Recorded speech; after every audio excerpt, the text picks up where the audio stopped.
How's it going today, everybody? Insidious back with another video on the arena.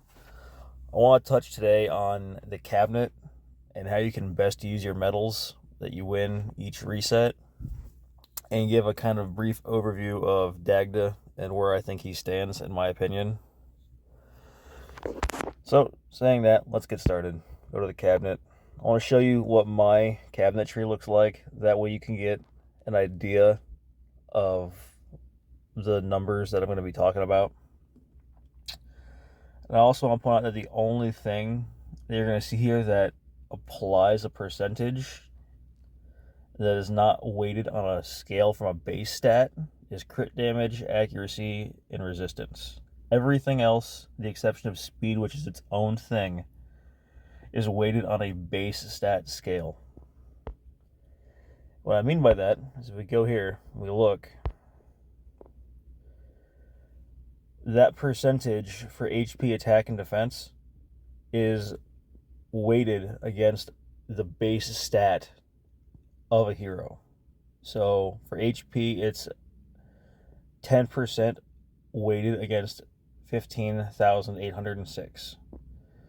So I'm only getting 10% of that base stat towards the overall stats of my hero.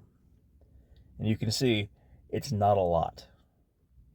I'm not saying that those three stats are worthless to invest in the arena, because they do have their points and they do have their benefits in certain corner case scenarios. But for the most part, the biggest things that you're going to see a return on investment for is going to be speed, number one, crit damage, accuracy, and resistance.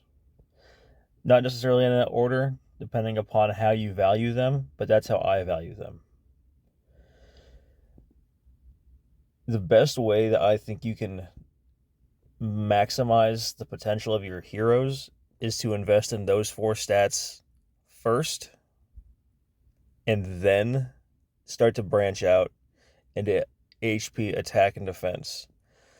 Because realistically, if we go up here to this weapon, you can see that a 5-star maxed weapon is giving me more HP and more attack rating than the essentially week and a half worth of points I have invested in the attack stat in the cabinet.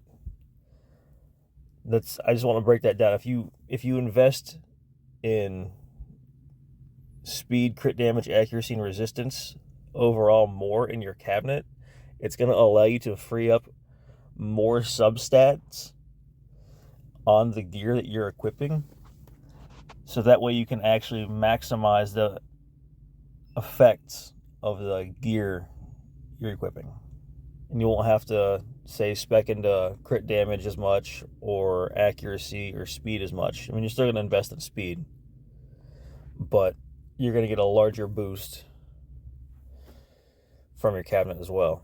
And in that way, it's going to allow you to really maximize HP, attack, and defense percentages in your gear, because you're not going to be as focused on having to hit as many other percentages to kind of round out your hero. I encourage you all to experiment and mess around with your cabinetry. The good news is that there's always regret orbs available in the market. If you don't know where they're at, you just go up here to miscellaneous in the market, scroll down, go to where it says arena, and you would just select whatever orb you want to respec your cabinetry in, and you would buy it for just 100 gems. It's always 100 gems. After you buy it, you would go to the arena, to your cabinet, and it would appear at the very top here.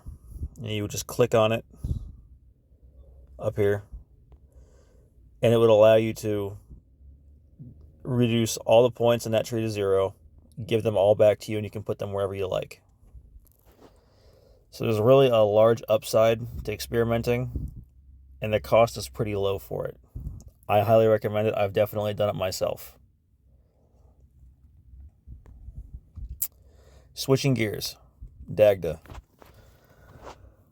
I don't think he's going to be a huge player in the arena. I could definitely be wrong. He's got a whole lot going on for him. We'll look at his main ability first. He's a HP damage dealer, which is great.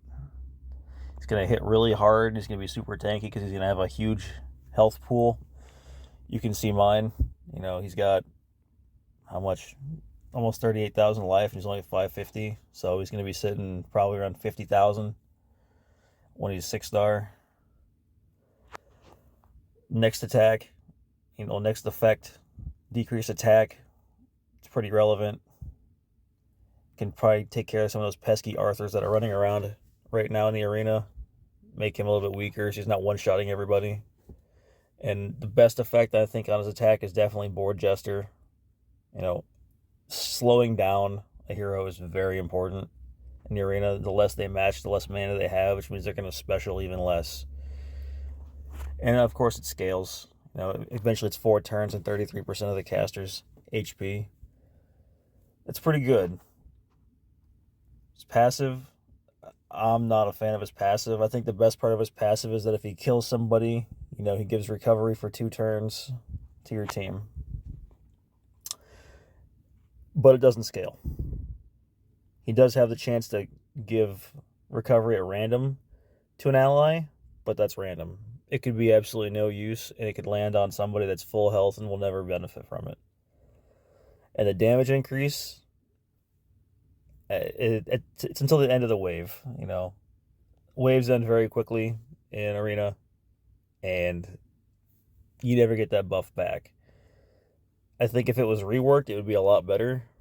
Maybe see if it was damage is increased at the beginning of his turn, it would be a lot more beneficial. But as it stands right now, I don't think it's that good. Not to say he's not useful in the arena, but I see him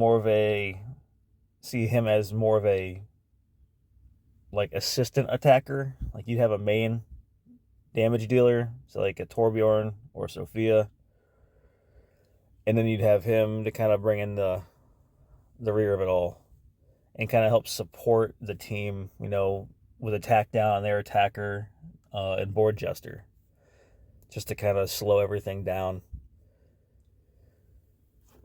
If he does eventually get a rework for his passive ability, he would probably be a lot more helpful. But as he stands now, I'm not a super big fan of him. I see him being a lot more useful in raid bosses because it's just a single target you're trying to attack. And Board Jester on a raid boss is very helpful, especially with how fast they generate mana now. 40 mana a turn for a raid boss is insane. You can't slow that down that quickly. My build is not optimized for that. You would definitely need to gear heavily into accuracy for that. But I think that that's probably worth it if that's the route you're going to use him for. Like I said, he'd be in an assistant attacker role where he's still doing damage, but he's trying to help your main attacker survive and your tank survive in a raid boss. Alright guys, that's kind of my thoughts today on the cabinet and Dagda. Hopefully that info helped you, especially in the cabinet. Like I said, a 10% stat on a weapon is going to be equal to, a week's worth of medal points that you've earned in the arena. So invest them wisely, but also experiment, Use those regret orbs. The cost is very low. You get a lot of gems a day. And you could end up coming up with a very sweet build with just a little bit of experimentation and a very minimal cost. As always, if you enjoyed this, like and subscribe. I'll have more videos coming out this week. Have a good one.